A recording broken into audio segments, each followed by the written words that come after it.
Jadi setiap kepala punya bunyinya sendiri-sendiri.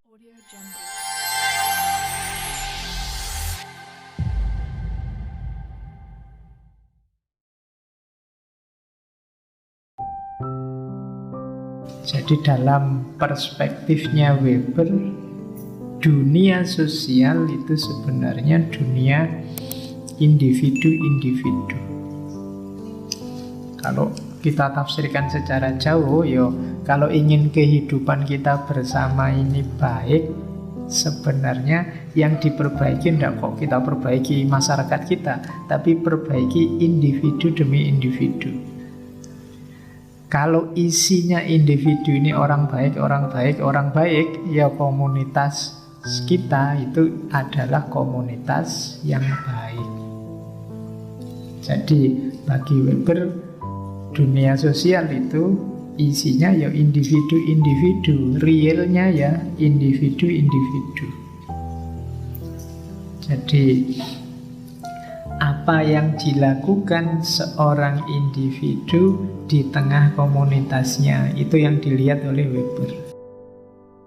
Jadi sosiologi itu isinya adalah individu-individu yang melakukan tindakan sosial. Dan tindakan sosial itu tindakan yang dilakukan dengan mempertimbangkan kehadiran orang lain. Itu tindakan sosial. Oke, dasarnya ini nanti. Ini yang membedakan sosiologinya Weber dengan sosiologinya yang lain.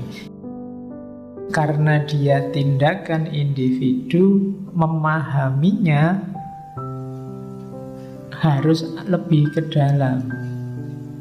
Tidak bisa hanya dilihat tampilannya saja. Ketika seorang individu melakukan tindakan sosial, itu kita, kalau bahasanya Weber, harus verstehen. Verstehen ini dalam tradisi ilmu sosial humaniora itu biasanya dijajar dengan istilah erklären, sama-sama bahasa Jerman. Kalau erklären itu tinggal dijelaskan saja. Misalnya laptop ini kenapa kok error, itu kan tinggal dijelaskan saja, pasti begitu.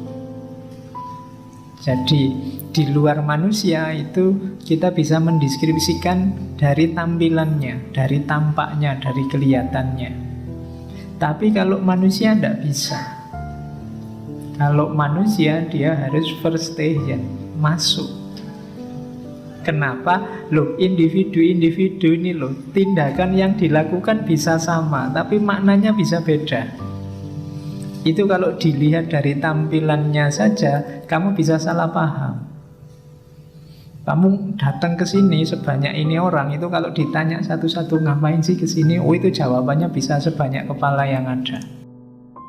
Jadi kalau dilihat hanya tampilannya, tidak bisa. Kok disimpulkan seragam, oh ini anak soleh semua mau ngaji, tidak bisa.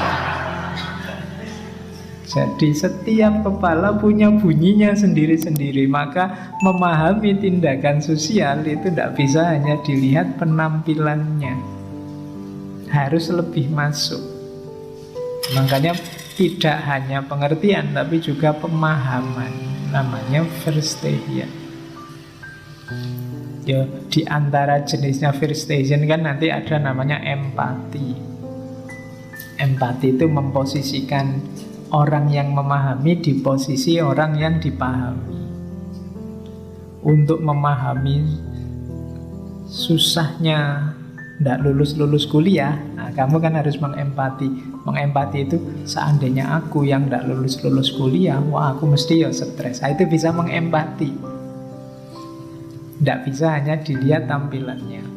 Oke, jadi tindakan kita yang mempertimbangkan kehadiran orang lain namanya tindakan sosial. Untuk memahaminya butuh alat namanya verstehen. Oke, nanti variabelnya macam-macam. Bisa status sosial, bisa otoritasnya siapa, bisa karena kekuasaannya siapa, macam-macam. Tapi yang jelas tidak bisa dijelaskan begitu saja. Karena kadang-kadang tindakan dulu dengan tindakan sekarang dari orang yang sama maknanya sudah beda. Atau tindakan orang sini dengan tindakan orang sana maknanya beda. Maka kita perlu first stay. Jangan dipahami hanya dari yang kelihatan, pahamilah dari yang tidak kelihatan. Sama lah kalau tiba-tiba ada temenmu yang tiap hari WA kamu jam segini tanya, sudah makan belum? Nah, padahal jawabanmu ya tiap hari sama, sudah. Besok tanya lagi, sudah. Karena kamu jengkel, ini tiap hari ditanya, dijawab, sudah kok masih tanya terus. Nah, itu ya kamu harus first stay, masuk lebih dalam. Jangan-jangan ada maksud yang lain daripada sekedar tanya, sudah makan apa belum. Oh, itu namanya first stay. Karena kita berhadapan dengan manusia, tidak berhadapan dengan barang. Kalau barang tinggal dijelaskan.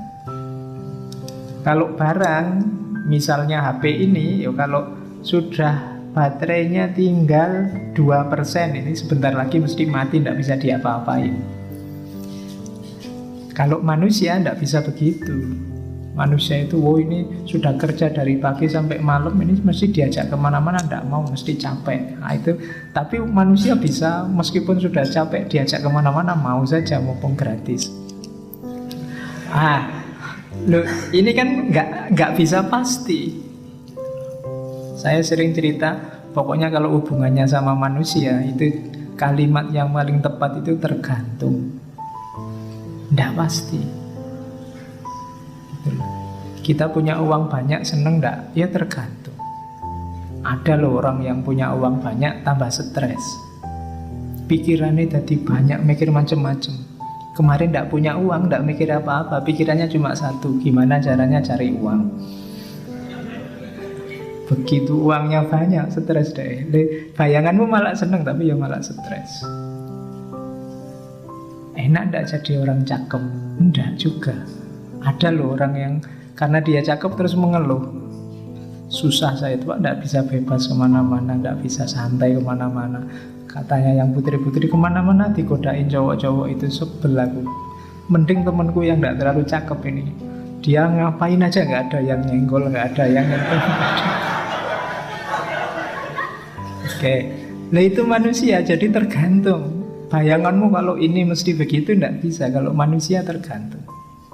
Pokoknya kalau besok saya punya istri cantik, punya mobil, punya, bayanganmu kan terus mesti bahagia luar biasa. Bisa jadi enggak. Itu manusia, maka enggak bisa dipahami hanya dari kelihatannya saja. Kamu harus masuk lebih dalam. Oke, nah itu namanya first stay. Ya kalau bahasanya iklan, apa-apa kalau manusia itu syarat dan ketentuan berlaku. Tidak bisa pasti.